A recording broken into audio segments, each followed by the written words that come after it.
memilah firman kebenaran dengan benar.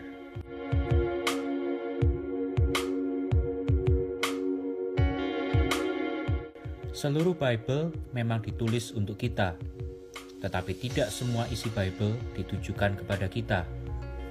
Untuk itu, diperlukan pembelajaran untuk memilah-milah mana ayat yang memang diperuntukkan bagi kita orang percaya atau gereja, dan mana yang bukan.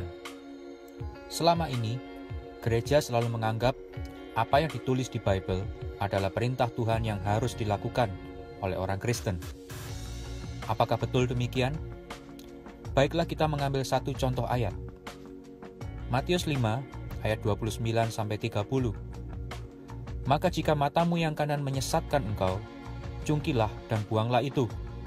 Karena lebih baik bagimu jika satu dari anggota tubuhmu binasa, daripada tubuhmu dengan utuh dicampakkan ke dalam neraka.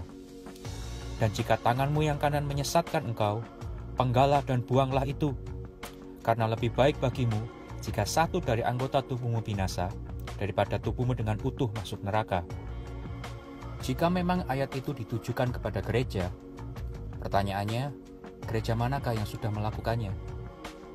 Berapa banyak orang Kristen jatuh dalam dosa, dalam soal apa yang dilihat mata, dan apa yang diperbuat tangannya? Lalu apakah mereka lebih rela masuk neraka, daripada mencungkil matanya atau memenggal tangannya? Ayat itu walaupun dikatakan oleh Yesus, tetapi sebenarnya bukanlah ditujukan kepada gereja. Setidaknya ada 3 fase zaman di dalam Bible. Yang pertama, zaman penciptaan sampai zaman Taurat.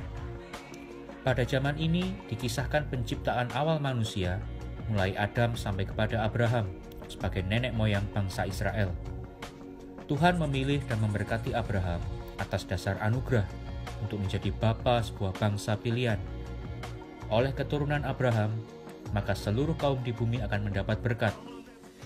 Pada zaman ini manusia dibenarkan atas dasar iman kepada Yahweh Elohim. Tetapi ingat, belum ada gereja pada zaman ini. Yang kedua, zaman Taurat sampai salib Yesus Kristus.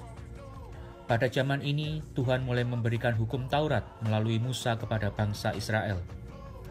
Bangsa Israel tidak hanya dibenarkan melalui iman saja, tetapi juga melalui ketaatan mereka melakukan seluruh hukum Taurat. Mereka akan diberkati jika taat, dan sebaliknya akan terkutuk jika lalai. Perlu dicatat bahwa hukum Taurat hanya berlaku bagi Israel, karena gereja juga belum ada pada zaman ini. Yesus Kristus lahir dan hidup pada zaman ini. Oleh sebab itu, fokus pelayanan Yesus hanya bagi Israel. Yang ketiga, zaman setelah salib sampai zaman gereja. Israel menolak Yesus sebagai Raja dan Mesias, dan malah menyalibkannya. Oleh sebab itulah, akhirnya keselamatan diberikan kepada bangsa lain. Dimulai dari penglihatan Petrus bahwa anugerah Tuhan telah sampai kepada bangsa non-Yahudi. Rasul-rasul Tuhan Yesus telah bersepakat bahwa Petrus, Yakobus, dan Yohanes akan pergi memberitakan Injil kepada bangsa Yahudi, dan Paulus pergi kepada bangsa non-Yahudi. Pada zaman inilah gereja lahir. Keselamatan pada zaman ini hanya bisa diperoleh lewat iman bahwa Yesus Kristus telah mati untuk segala dosa, dikuburkan, dan dibangkitkan.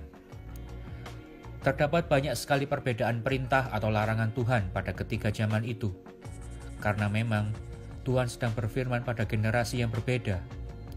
Jika gereja sadar dan tahu di mana posisinya, maka sebenarnya kehidupan kekristenan akan menjadi berbeda, karena gereja tidak perlu melakukan atau menanggung apa yang sebenarnya sudah Yesus selesaikan di kayu salib.